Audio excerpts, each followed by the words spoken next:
how to use the methodology on everyday basis. Take your lunch break outside, on a balcony, in a schoolyard, at the nearest green space. Take it outside, even if you have 10 minutes. Whenever you can, on your personal time, seize the opportunity for short or long nature excursions. In the forest, on the mountains, near a lake, a river, next to the sea, in the nearest park. It is a great way to relax. Take care of yourself by doing physical exercise. Get in touch with new places and landscapes. Get inspired and rest.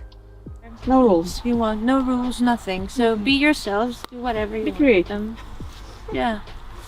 Assess your relationship with nature. How do you feel when you're outside? Monitor your interconnectedness.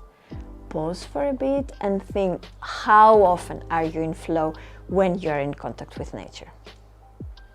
Tune in with the weather so that you're always prepared to be in nature and you feel comfortable.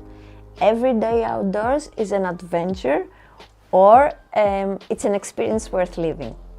There's no bad weather circumstances. You just need to get the appropriate clothes or gear so that you feel comfortable outside.